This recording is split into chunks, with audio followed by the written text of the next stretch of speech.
What's going on everybody, this is Kart and I'm back with a new video. I've just started my journey here, so for the newcomers, Primal VFX is the place where we'll learn about visual effects, CG and much more. And today we'll discover together how to create a really cool looking and realistic plastic shader inside Maya with the power of Arnold Render. So get relaxed, grab a coffee or a cup of tea and let's roll the intro!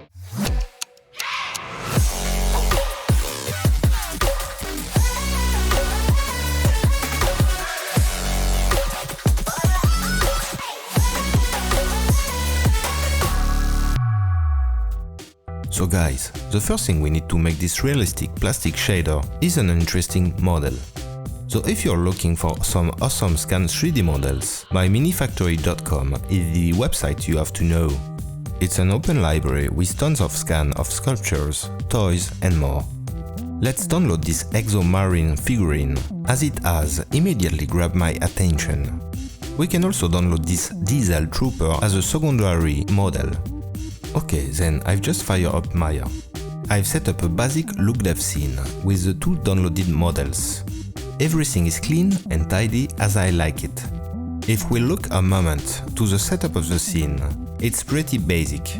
We've got a studio backdrop, an HDRI, a rim light, and a key light on the right to accentuate the direction of the global composition.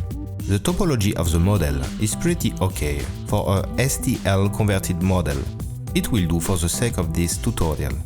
Okay, so let's begin by creating an IE standard surface.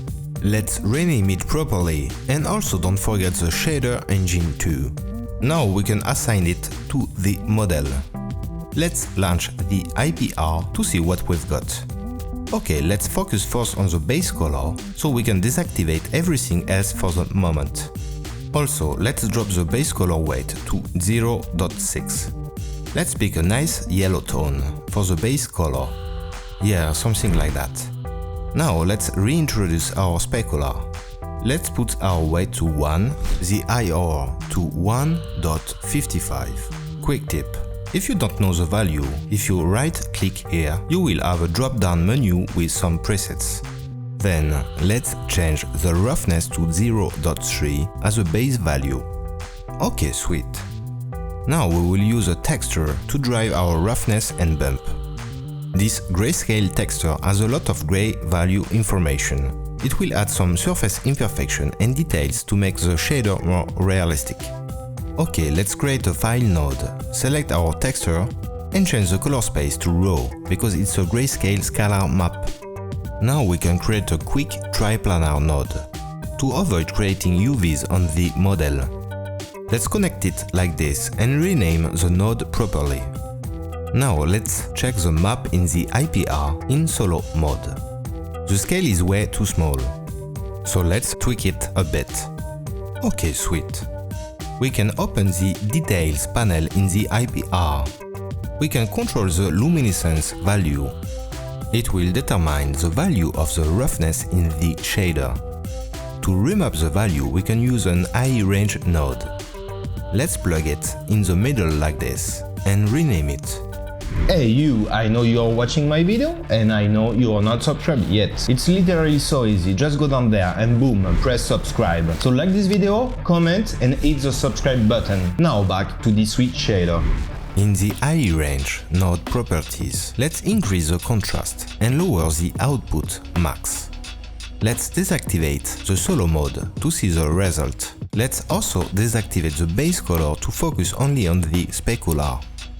Yeah, pretty neat. Now let's add another level of detail. Let's create the bump map based on our roughness map. Like this, only one single map will drive everything. If you change it, you will have a totally different result. Let's create a reverse node and plug it in the bump mapping slot of the shader.